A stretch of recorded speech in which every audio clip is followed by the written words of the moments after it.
வாங்க தெரியும். அதே மாதிரி ஏதாச்சும் சின்ன சின்ன சஜஷன் சொன்னா கூட வந்து ரொம்ப அழகா எடுத்துக்க மாட்டாரு. இல்ல நான் சொன்னதே நல்லா இருக்கு, அதே பண்ணலாமே அப்படின்னு சொல்லுவாரு. அதுக்கப்புறம் அவர்கிட்ட ரொம்ப செல்லம் டார்லிங் இது வந்து இப்படி பண்ண நல்லா இருக்கு, இது பண்றது வந்து விஜயகாந்த் சார் பண்ற மாதிரி இருக்கு, நான் வந்து எப்படி அப்படின்னு சொல்லி கொஞ்சம் கொஞ்சம் புரிய வச்சதுக்கு அப்புறம் அவருக்கு வந்து ஒரு கம்ஃபர்ட் லெவல் ஒரு வாட்டி பண்ணி காட்டுங்க பார்ப்போம் அப்படின்னு நம்பிக்கை எல்லாமே கேட்பாரு. அது பண்ணி காமிச்சதுக்கு அப்புறம் அவர் ஓகே இது ஓகே அப்படின்னுவாங்க. ஸோ அவரு அதே மாதிரிதான் அவர் வந்து ஃபர்ஸ்ட் என்கிட்ட வந்து கதை சொல்லும் போது, கதை சொல்றதுக்கு முன்னாடி எனக்கு ஒரு பல போன் கால்கள், எங்கேயுமே புதும் டைரக்டர் சரவணன் கால் பண்ணாரு, தனஞ்சயன் சார் கால் பண்ணாங்க, அப்புறம் நிறைய பேர் எனக்கு கால் பண்ணி இந்த மாதிரி இப்ப யாரும் பண்ற பாபு விஜய் நான் தான் நெக்ஸ்ட் ஃப்ரைடே மீட் பண்றேன், அப்படியே டெய்லி எல்லாரும் கால் பண்றீங்க, அப்புறம் இது ஃப்ரைடே தாங்காது அப்படின்னு சொல்லிட்டு அவர் கால் பண்ணி நீங்க நாளைக்கே வந்துருங்க சார் அப்படின்னு சொல்லி கேட்டு அவர் வந்ததுக்கு அப்புறம் எனக்கு எல்லாருமே இவரோட கதையை கேட்க சொல்லி தான் கால் பண்ணாங்க. பட் இவரு அவர்கிட்ட ஒர்க் பண்ணாருன்னு எனக்கு தெரியாது. அவர் வந்தோடனே யார்கிட்ட ஒர்க் பண்ணீங்கன்னா முருகா சார் கிட்ட தான் ஒர்க் பண்ணா நம்ம படம் பண்ணலாங்க ஓகேங்க அப்படின்ட்டு. ஏன்னா சார் கிட்ட இருந்து வராங்கன்னா அவங்க வந்து கண்டிப்பா ஒரு பெரிய ஒரு குவாலிட்டி இருக்கும் அவங்க கிட்ட.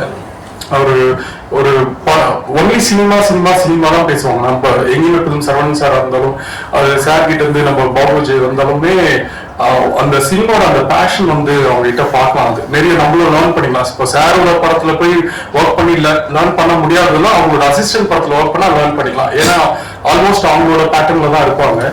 ஸோ எனக்கு கதை சொன்ன உடனே ரொம்ப பிடிச்சது. அந்த அவர் ஒரு நம்பர் ஆஃப் டேட்ஸ் சொன்னாரு, அதோட ரொம்ப ஏர்லியா தான் படம் முடிச்சாங்க. படம் வந்து ஒரு ஃபர்ஸ்ட் ஹாஃப்லாம் வந்து இப்ப எல்லாரும் சொன்னாங்க படத்துல ரிவ்யூ நம்ம நம்ம மாண்புமிகு தமிழக முதலமைச்சர் விஜய் அண்ணனோட சாயல் இருந்தது அப்படின்ட்டு.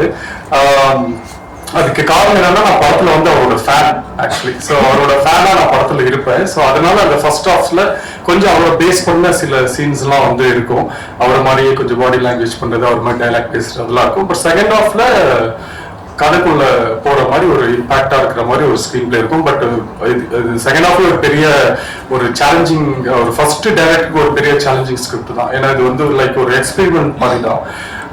அவர் நினைச்சா ஈஸியா ஒரு கமர்ஷியலா ஒரு செகண்ட் ஹாஃப்ல கொண்டு போயிருக்கலாம். பட் அவர் எந்த இடத்துலயுமே அதை விடல. நான் ஒரு இன்ட்ரோல் பேக்ல கூட நீங்க ட்ரெய்லர்ல பார்த்த டைலாக் கூட நான் கேட்டிருந்தேன், இது இன்ட்ரோல்ல இருந்தா நல்லா இருக்குமேன்ட்டு. பட் அதுக்குமே அழகான ரீசன்ஸ் எல்லாம் வச்சிருந்தார். இல்ல இப்படி வந்தா ஹீரோயிசமா போகணும் செகண்ட் ஹாஃப்ல, நம்ம கதை அப்படி பேஸ் பண்ணி இல்ல. ஸோ அப்படின்னு சொல்லி படத்துக்கு என்ன வேணுமோ ஒரு ஹீரோக்குன்ட்டு ஒரு இம்பார்ட்டன்ஸ் மூவில இல்லாம அந்த கதைக்குன்னு ஒரு இம்பார்ட்டன்ஸோட பிளஸ் ஹீரோவை மாசா எப்படி காட்டுறதுன்னு அந்த அளவுக்கு ஒரு பேக்கேஜா அவர்கிட்ட இந்த படத்தை எடுத்திருந்தாரு.